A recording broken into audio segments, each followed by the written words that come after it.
634, please, Paul, and a 5. Cheers, mate. Before heading out onto the streets, each of the 40 officers collect a Glock pistol and a Heckler & Koch MP5 gun.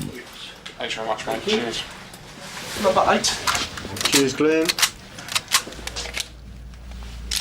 PC Warwick Jones has been with F Relief for 3 years, and in that time he has seen the type of criminals carrying guns change drastically. Our worry is the age now of the people that are carrying the guns, because it's not going to be long before someone in the department, I would imagine, shoots a 14 or a 15-year-old boy, and we're going to get absolutely slated. Absolutely slated. Most of the people he deals with, both suspects and victims, are black. PC Jones previously served with the Army in Northern Ireland, and he sees some parallels with London today. I was in Ireland when the internment was around. I don't know if you remember that. And I would say that the level of hatred in some parts of London for the police is the level of hatred that I experienced in Ireland. There are some people in some communities out there that absolutely hate us. Absolutely hate us. You know, and it's their sons that are getting shot, and it's their fathers that are getting shot, and all we're trying to do is help.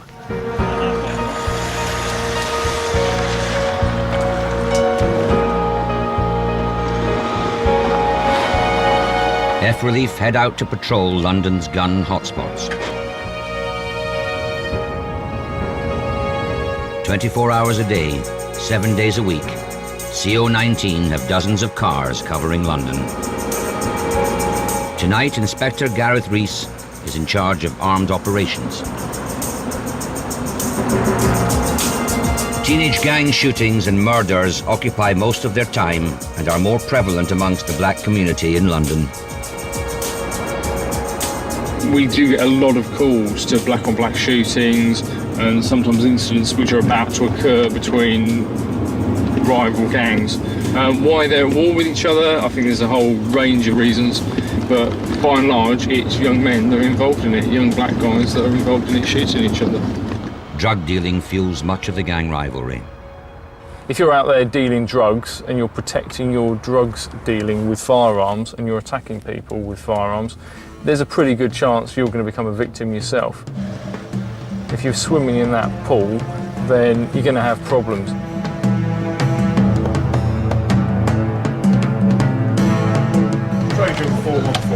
At 5 a.m, a flood of 999 calls comes in from South London. I believe with a small black firearm. It's Trojan 61 received it. CCTV operators home in on a nightclub. People spill out onto the streets to escape from 3 men who have pulled out a submachine gun on the dance floor. Basically, there's been a really big fight involving knives. In response to this, 3 guys have gone off and got hold of an Uzi, which is a type of machine pistol, and they've drawn it on the dance floor, and we've got no information as to whether shots have been fired yet. Uzis, Mac-10s, well, they're called spray and pray weapons. It's crazy to pull it in a nightclub situation like that. It's a recipe for disaster, it really is. Inspector Rees calls in 3 other F Relief cars to take the gangsters on. Just confirm one of the units has gone to Stamford Road with the male seeks to run off with the gun, Alan. Version 223 received. At the nightclub, CCTV operators can now see that the 3 gunmen are out on the streets, still holding the submachine gun. But they soon slip out of sight.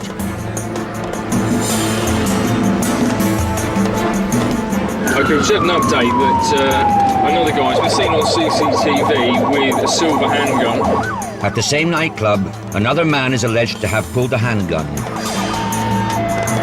He's left the club in a car, but CO19 officers are right behind him, ready to swoop. We'll do what we call an option 2, vehicle stop. Basically, it's a very aggressive option. It's very fast and it's very dynamic, and it leaves the person who is subject to it in absolutely no doubt. They need to do what they're told straight away. That's correct. Yeah, received. We'll wait for them. Obviously, if you get compromised, then we'll join you in the stopover. There's another Trojan vehicle coming up. The lead car has the target vehicle in sight, but Inspector Rees must wait for backup before they take on the suspect. Well, we'll go Charlie, Dave. Yeah. Yeah, confirm you're happy with option 2, option 2.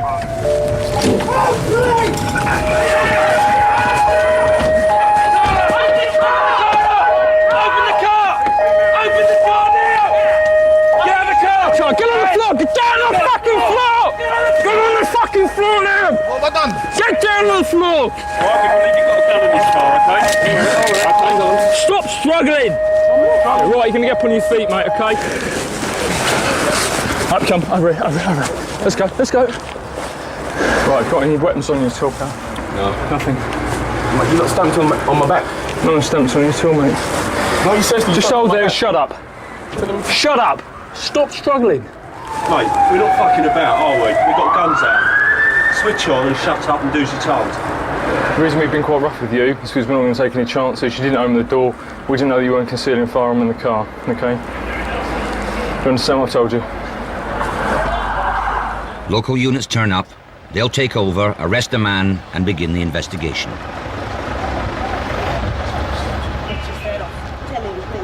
CO19 officers stand back. They can't hunt for the gun. They could contaminate forensic evidence inside the car by leaving traces of their own gun residue. Einstein. We don't know where that gun is at the moment, and that's the next part. The thing we're trying to do is locate that firearm. The silver handgun is not found. But new reports come in. The 3 men with the Uzi submachine gun are still on the streets.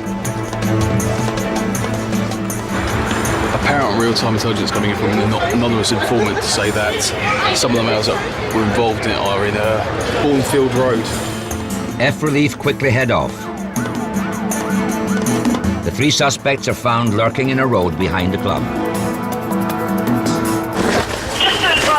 The men's distinctive clothing matches eyewitness descriptions from the nightclub of the Uzi gunman. One of the men also has blood splattered on his jeans. So did you get the blood on you? That's not your blood. It happened a long time ago. I'd love to still have that Uzi off the streets, but I don't know. A fair amount of time has elapsed now. They're very, very calm. Experience tells me that if there was a firearm in the car, they would be a lot more jumpy. Local officers begin to search the first suspect. What have you got tucked down here? What is that? It's nothing. Well, you're going to be searching the station, so you're going to find out what it is anyway. We'll get back to this 3 minutes. I would rather find it without as no. Well, you know, Feels like a call. it's nothing at all. It's because you've got stuff, I believe, stuff down there. You're going to be handed off to the rear. Females driving, that was who's on these 3 guys. is that a knife? Is that a knife? That's a knife, innit? It's a fucking knife.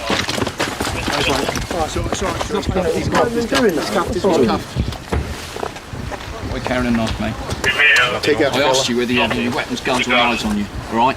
You lied to me there. Messing about with. And you wonder why we cuff you and treat you like we do. It's got blood on it as well. Alright.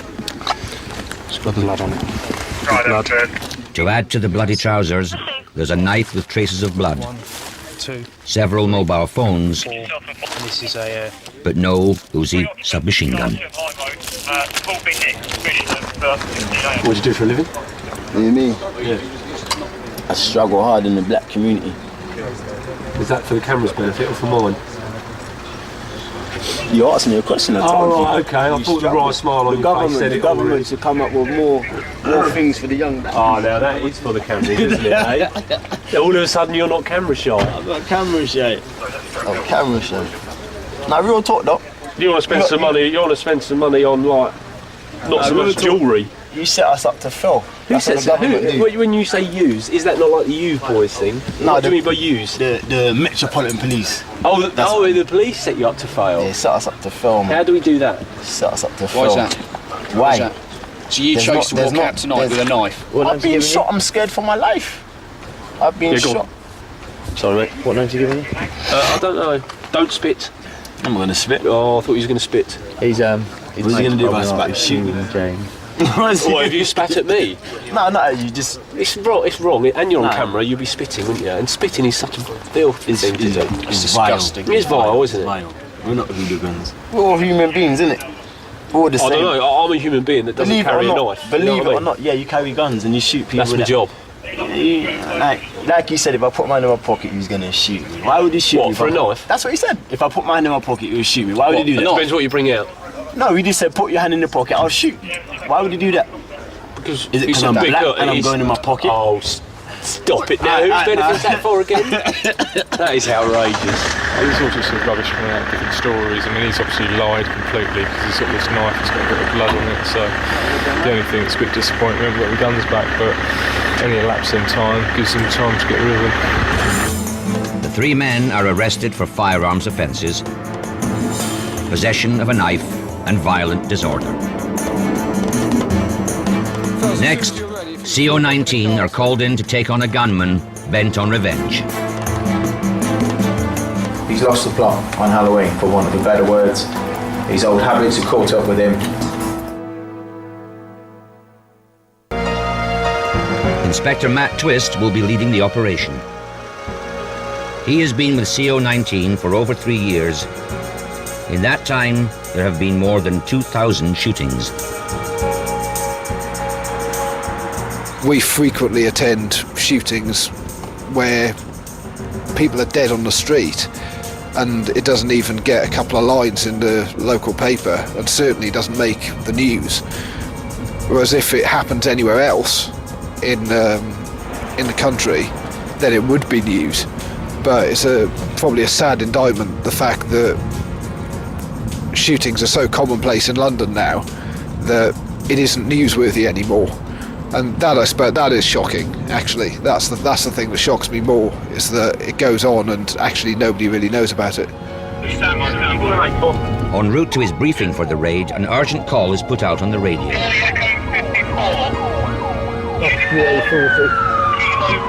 Nearby, a gang of youths have dragged a woman out of her car. An LOS BMW just been put up as a result of a robbery. It's not strictly a firearms call, but we're the closest area car. Yeah, he's going for it now. Go, us. Go. Left-hand indication. BMW Charlie Echo 54 Bravo, A40, eastbound. It's a left into Primula Street, which is a dead end. Can we have the helicopter and dog support? Primula Street, Acton. It's dead end. Vehicle failing to stop, MP. So receiving the 99, receiving this channel, okay?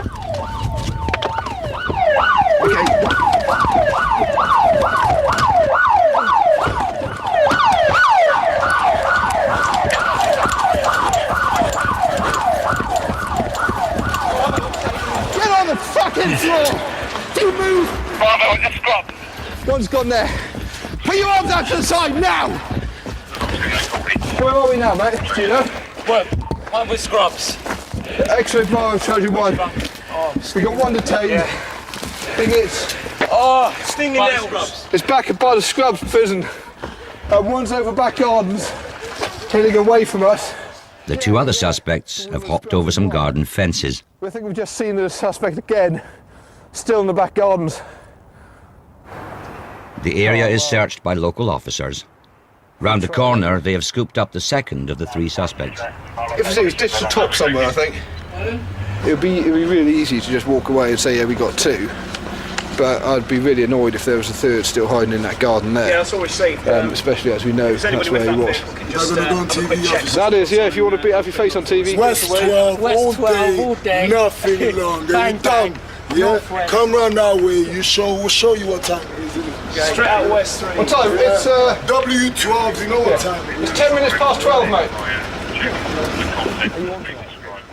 Charges against the 2 arrested suspects were later dropped, despite the fact that they were in the victim's car. If you're a completely innocent member of the public, the first thing you know is someone's opened your door and they're sort of wrenching you out of the car by your head or pointing weapons at you, then it must be a terrifying ordeal. Yeah, we've got the victim's car back and yeah, we might have recovered the property, but the victim's going to be living with that experience for a long time now.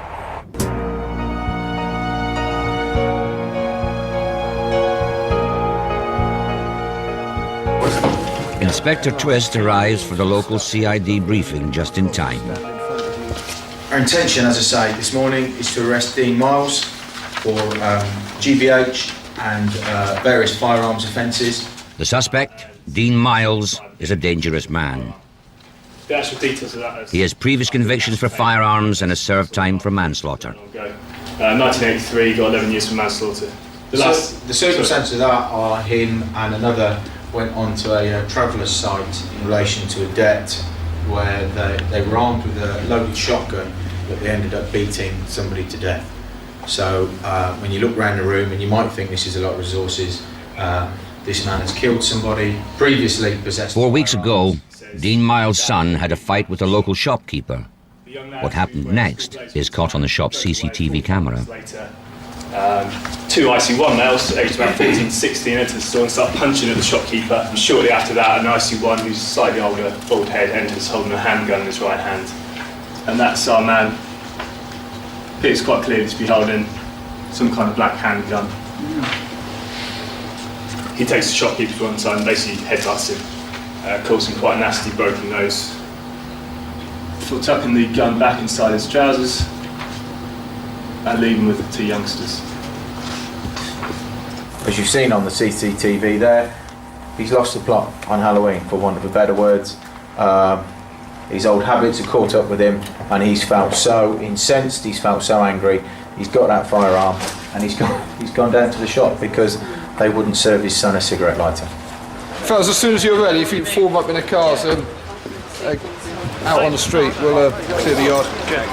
Sergeant Matt Smith has spent the last 24 hours planning how they will get the suspect out of his home.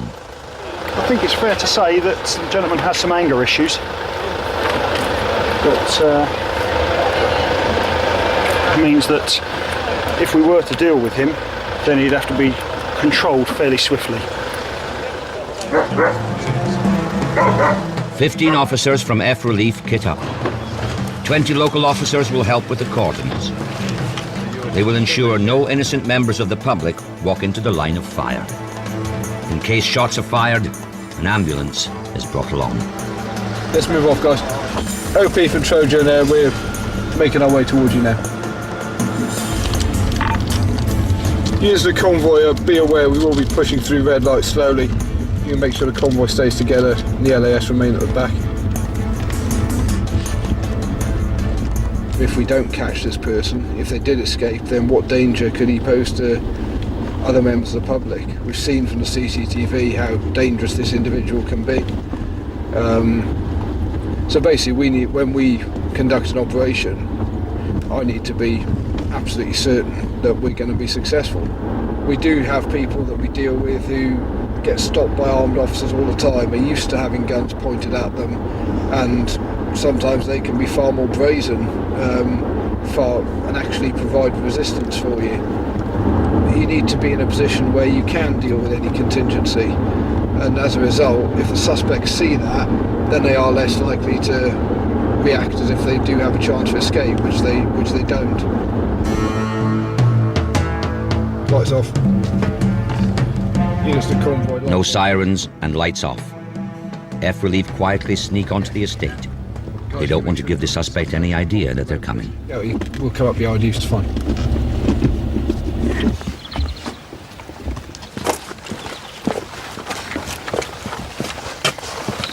Everyone, control, stick formed up and ready. We're going to hold until getting the nod from Black. Yes, Matt. Yeah, received. Martin, push forward now. Stick pushing up. A team of 7 officers push forward. 2 will take the door out, 2 will handle the suspect, and the other 3 will take up firearms cover. The rest of F Relief seal off the area. But this is the actual premises we're going to there, and Stick is approaching the front door now. The door is taken out so the officers can get clear vision into the house.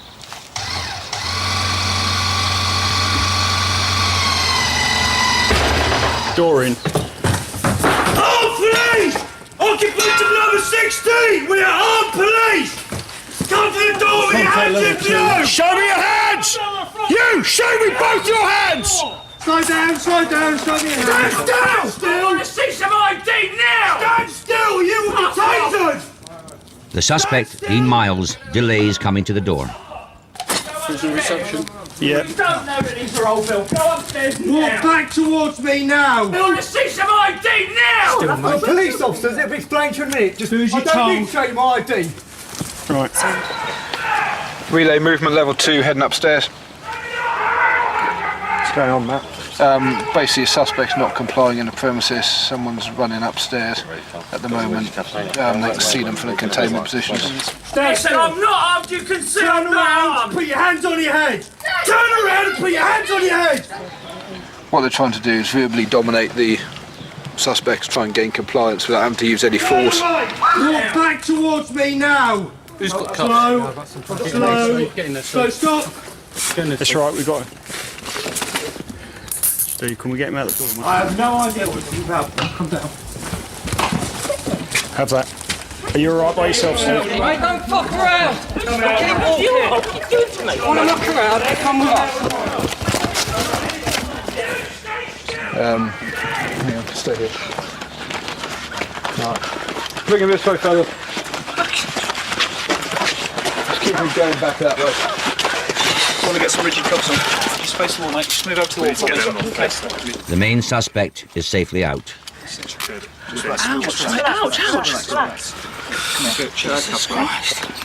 Okay, for GBH, possession of a firearm. Okay, 31st of October 2007. F Relief's work is done. The operation is handed back to the local CID.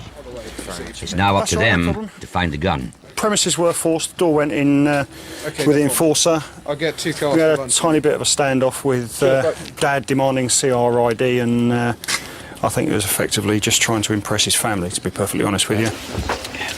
We've tripped one of us. The local CID begin the search. We're not going to get into a conversation when we need to rapidly dominate these people. We haven't got time or the luxury of speaking pleasantly. We can explain why we're there, we can explain what we're doing, and we can explain who we are. But we're not going to get into the realms of showing warrant cards when we have to maintain firearms cover. Every day, somewhere in London, CO19 carry out 3 armed raids on premises containing dangerous gunmen. They are forced to fire their own guns on average less than 2 times a year and take hundreds of firearms off the streets of London.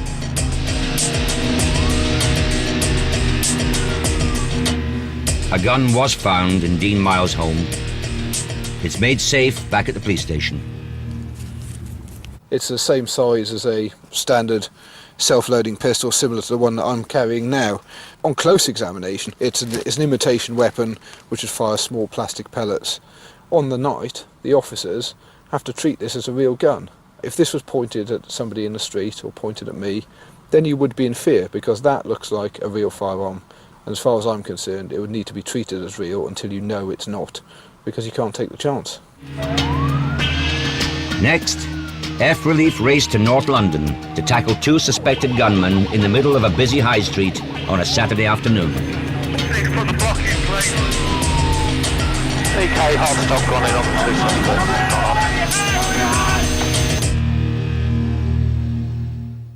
Recent shootings of 3 teenagers. The average age of the gunmen is getting younger, and most of them are black. The cry of a community struggling to make sense of gun crime. In South London tonight... CO19's F Relief regularly run specialist operations to try and stop the wave of black-on-black murders and gang shootings. Okay, good evening, welcome to Herringate. Obviously we did Operation Leon tonight. You know, basically we're going to be going out looking for the bad guys and stopping them and cause them a little bit of discomfort, hopefully. Tonight, the operation is in Tottenham, and F Relief will be taking the lead. The most recent stuff we have, as you can see, is October. It's now nearly a month old, but it was quite a goodie. A man in possession of a MAC-10 plus ammunition was detained after crashing his motorcycle. We think it was going to be a drive-by shooting. The driver of the motorcycle had this thing strapped to his back in a rucksack, and it was open for the guy on the back of the bike to use it. Second line, tensions still remain high between the Tottenham boys and the Wood Green mob, and they are looking to shoot each other for various reasons, which I'm not going to go into. The tactic behind Operation Neon is to catch armed gang members in their cars. Alright, this Beamer is well known as a pull card for the Tottenham boys. If you can sort of imprint that on your brain, but it's a silver Beamer. And an X5, used by the Hackney boys against Tottenham boys, so we've got a bit of cross-border stuff. Police use local intelligence officers as spotters and number plate recognition equipment to root out the gang's cars. All cars which are linked to gangs or guns will be stopped by F Relief. The convoy heads out, ready for action. Sergeant Matt Smith has worked on dozens of Operation Neons. They are excellent at reminding certain elements of London's community that they're not untouchable, that they can't just drive round their little section of London ruling it like they're some little king. Inspector Gareth Rees is in charge of armed operations tonight. You've got opposing forces. One is hell-bent on committing crime and causing mayhem, and obviously we're hell-bent on stopping that from happening. F Relief tuck themselves out of sight and wait for a spotter's call. It's only a matter of minutes before the radio sparks into life. Firearms, Black Golf, Whiskey, Papa Hotel, Firearms and gang member, a black VW Golf going westbound, Whiskey 8.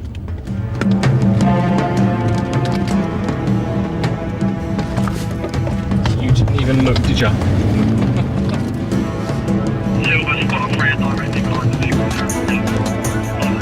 There's a vehicle with recent firearms information on it. It's believed injured by a gang member. So Stops going in. It's coming across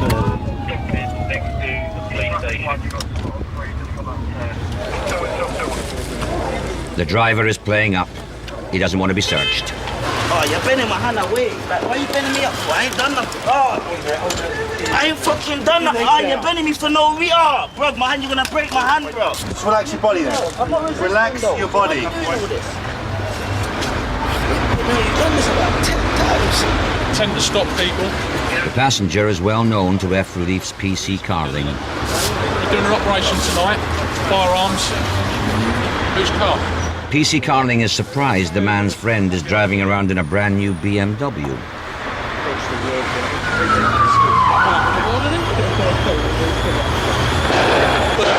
A small amount of drugs are found and the driver is arrested. The other gang member is let free. Word will soon spread to the gangs that armed police are on the streets, so F Relief keep moving areas to ensure they're not outwitted. Over the course of the evening, they stop 5 cars which have police intelligence links to firearms and gangs.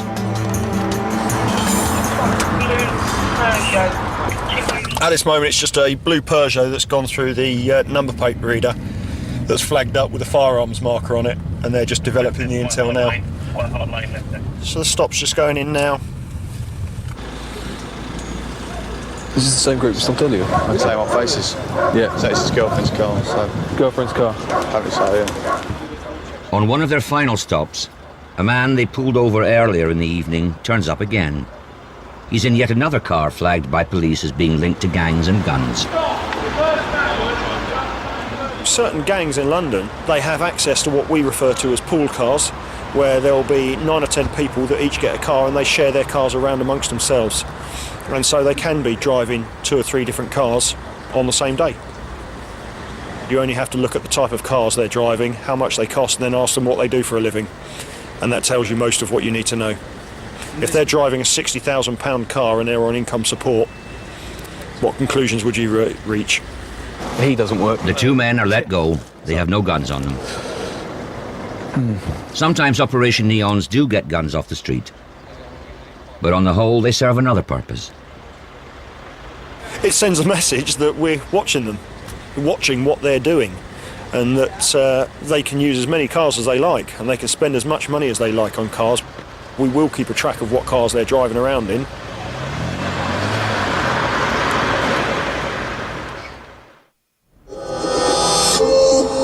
Right, you best listen up, yeah?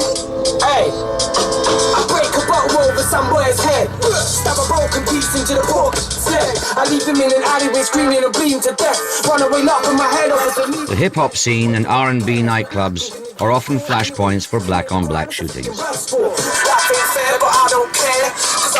All like Elliot Ness, the top back down around my head like Rambo. Shoot you on your fucking doorstep like your Rambo. Company KS spray. That's the mental. But some musicians who grew up on London's inner city estates are taking a stand against gun and gang culture. We're losing far too many lives. Too many young lives are being lost, you know, to gun crime and stuff. When I was like 11, if I heard someone got stabbed, it was a big thing. Yeah. Now, if I told my 11-year-old sister someone got stabbed, she probably knows a couple of her friends that's been in that same situation. Yeah. And it's weird, so everything's going younger and younger and younger. Like, now, I mean, 27 teenage murders in 1 year. Yeah. To me, seems like a bit of a record that. Yeah, I mean, first and foremost, address the problem. As grim as it sounds, bring the kids to the morgues. You know what I'm saying? Bring them to the prisons. Make them meet the prisoners. Make them see the guys on a 30-year stretch. Yeah. Speak to them. I'm back next week with a lot more music than chat. That's it from me, Excalibur. Peace. The most recent official figures show the depth of the problem. Over 70% of all gun suspects in London are black, as are 50% of the victims. We just have a very small part to play because we turn up, arrest the people with guns, then move on. But it does seem that there's always people there to replace the ones we've taken away. So there's always people moving up through the gang sort of hierarchy who are prepared still to use firearms. If you didn't have CO19, then nobody would deal with them, and it would be free reign for people with guns to do whatever they like.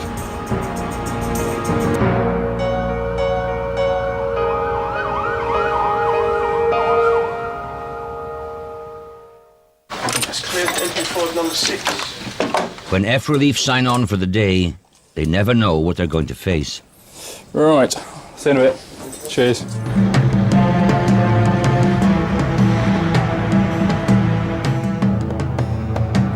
Late into a Saturday afternoon shift, they get an urgent call to North London. A member of the public has just reported that 2 middle-aged white men dropped a handgun in a pub while playing the fruit machine. India 99, a Met Police helicopter spots one of the suspects outside the pub. The official from 99 just confirmed blue and white checked jacket, elderly. Is he the one we believe to have been given the firearm? Yes, 99, that's who was. Yeah, suspect 1 is now on his mobile phone. Yep, suspect 2 is now joined suspect 1, where he's sitting down over. Yeah, receive all hang guys, they move off then. Directing the operation, hidden just round the corner, F Relief have called the landlord and ordered him to shut the pub. If he moves away from the venue, preferably south, we will put a stop in on both suspects 1 and 2 for information. Yeah, both join each other. They are now moving towards Camden High Street, over. Yeah, received. If you just update us in the location, we'll move forward to the stopping. F Relief's biggest problem is where to arrest the suspects. They will have to go in with guns drawn and don't want innocent members of the public in their way.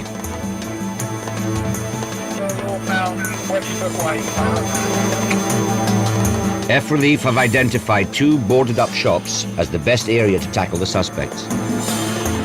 Left, where you are now. The stakes couldn't be higher. They believe the suspect has the gun up his sleeve and it's ready to be used. A hard stop gone in on the 2 suspects. Gone on. That's all see this on CCTV in the sense. The gun is safely removed from the suspect's sleeve. Okay, control the city 1 now. Both secured now. The whole operation is finished in just 30 minutes. 6 times a day, CO19 draw their guns on operations like this. 3 times a day, they take a gun off the street. This is a full stand down. No injuries. Neil, you can open the road, On this occasion, the gun turned out to be an imitation firearm. The 2 men were issued with a caution.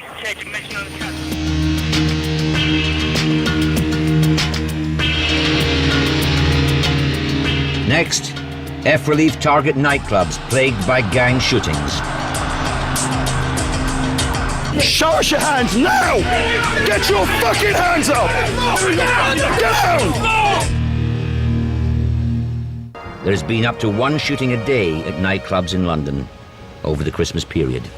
Operation Argon objectives are to reduce the incidence of shootings in and around London nightclubs, to arrest and detain persons in possession of firearms, to recover firearms, and to disrupt, detect and deter persons engaged in gang and gun violence. Before we all go, just a couple of... Tonight, the stakes are significantly raised. On the same operation 48 hours ago, 2 police officers were shot at by a gang member. This operation is to target people who think it's acceptable to carry firearms on the streets of London, and we're here to remind them that that is not acceptable and that we ain't going to tolerate it. The point that the stop goes... In charge of tonight's armed operation is F Relief Sergeant Matt Smith. Leave it to the Trojan dogs. There are headstones with police officers' names on them as a result of gang firearms. You cannot deny that fact. And what happened the other night, I think, was an incredibly lucky for the officers to still be alive. In 2007, 21 police officers were shot at by armed criminals in Britain. We need to take control of the situation, because at the end of the day, we're in control, not them. You know, we're the ones with the guns, and they'll do as they're told.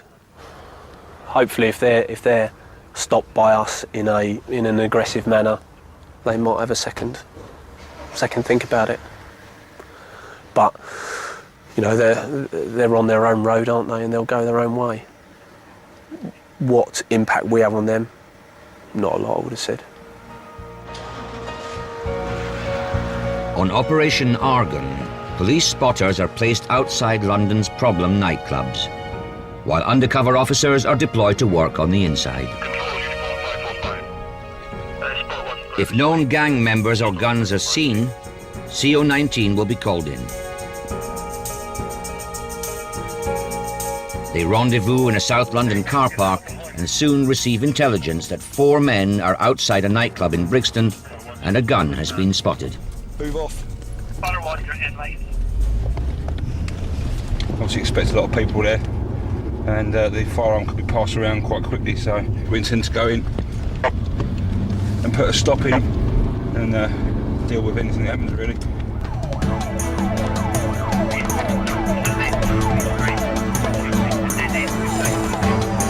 F Relief are getting live updates from police spotters close to the club. Right, if 9-2 walk in from that side, the rest of us will black round to the far end. On the right, right. On the right, guys, on the right.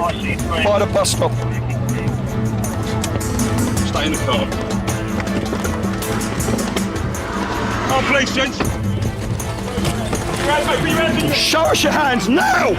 Get your fucking hands up! Down! Legs out! Get your hands up! Fucking again! Get your fucking hands behind your back! Got anything on you shouldn't have? Boy, make a fist. Make a fist. Stand still, mate. Clear. He's been patted down. The men are overwhelmed and put up no resistance. Most of them are compliant because they're not in the position of dominance. They're not the one with the power. And effectively, when they're on the streets with the gun and they're the only person with the gun, then it's very easy for them to be brave. It's a slightly different story when they're confronted with trained professionals that also have guns. No guns were found on this stop, but Operation Argon was a success. For the first time in years, there were no shootings or gang murders over the Christmas period in 2007. Get down on the fucking floor! Get on the fucking... After a lengthy investigation into the Streatham nightclub gunman, the first man stopped was innocent of any offence and released without charge. Is that a knife? Is that a knife? Of the 3 other men arrested around the corner, 19-year-old Fidel Paul pleaded guilty to firearms offences and was sentenced to 4 years in prison. The bloodied knife found on 20-year-old Kyron James and blood on 17-year-old Conrad Hippolyte's clothes did not come from the fight at the Streatham nightclub. On the same night, 2 hours before, They had carried out a triple stabbing in North London. They both pleaded guilty to violent disorder. James got a 21-month sentence. Hippolyte got 19 months. Dean Miles, the man who attacked the shopkeeper in West London, pleaded guilty to GBH and possession of an imitation firearm. He was sentenced to 2 years.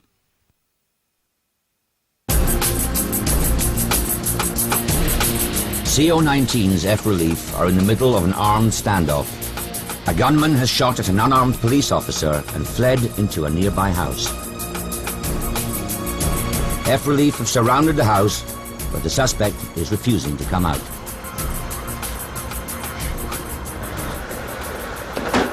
We're having some communication with him, but I think we need to get him closed down and get him out of there.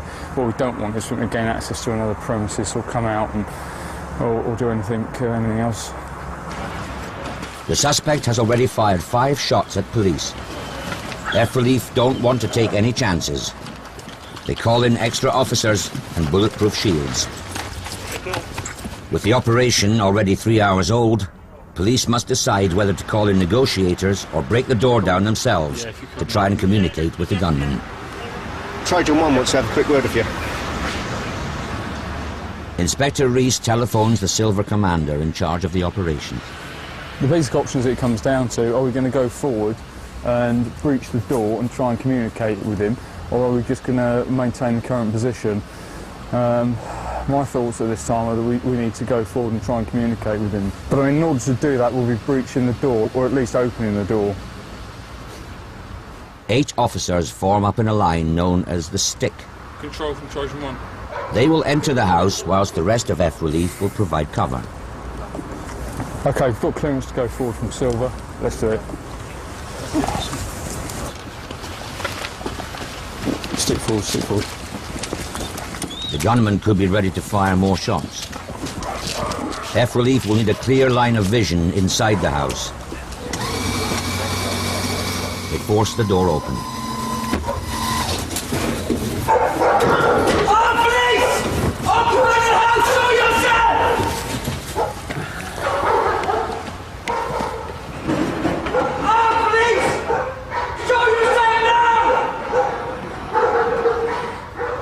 No reply. Oi! Occupant, listen to me now! We're armed police! Listen! Up to the top of the stairs! Keep your hands where I can see them! Keep your hands where I can see them now! Walk towards me! Put your hands on the wall to the left! Sidestep down the stairs now! Sidestep down the stairs! Put your hands on your head! Put your hands on your head! Now keep coming backwards. Slowly. Slowly. Don't look at me. Fuck about it. Put your arm behind your back. Put your arm behind your back. I can't. He's holding my hand. He's holding my arm. Whack him. Whack him.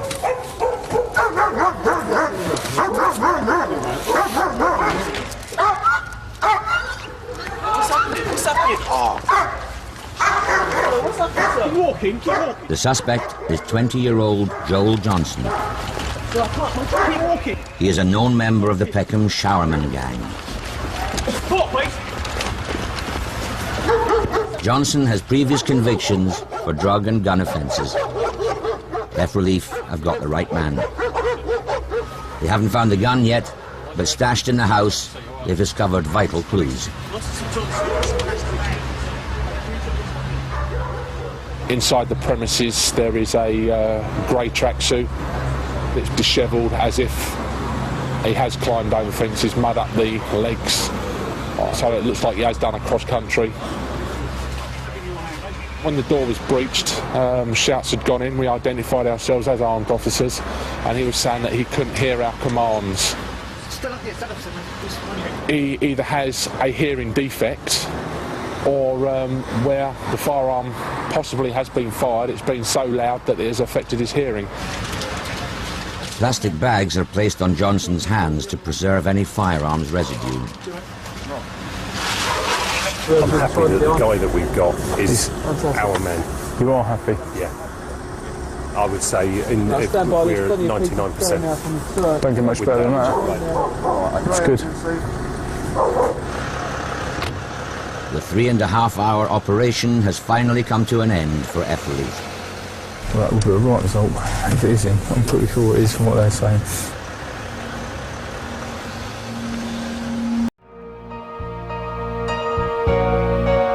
CO19 only hit the headlines when they have shot someone dead, which is a rare occurrence. On a daily basis, they are tackling armed criminals. Let's be perfectly honest about it, we're a necessary evil.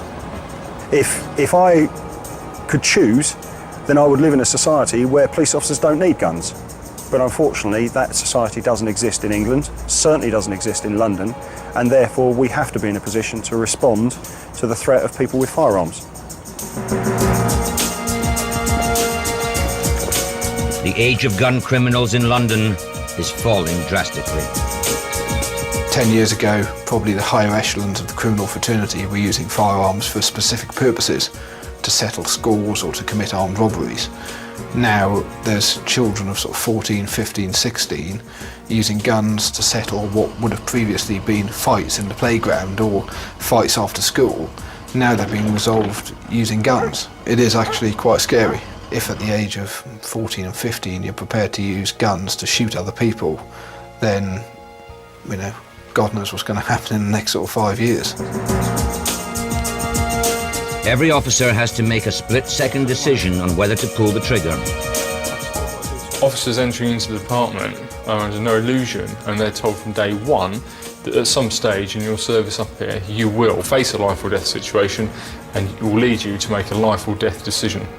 The stakes don't get any higher than that.